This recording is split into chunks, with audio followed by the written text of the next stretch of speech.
Разные браслеты. Я уже на улице вышел. Які хочешь. Все. Сережечки. Намисто. Так, отойду подальше. Ну, в общем, класс. Вибор багатий. Внизу браслети з гороскопами. З буквами. Не знаю, правда, тут багато браслетів з буквою Т. Н бачу ще. Ну, що воно означає?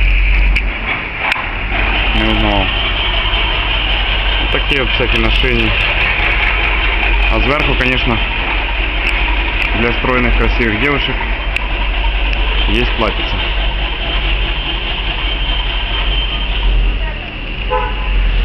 Блин, знал бы размер, точно купил бы. Не, реально прикольно смотрится. Класс.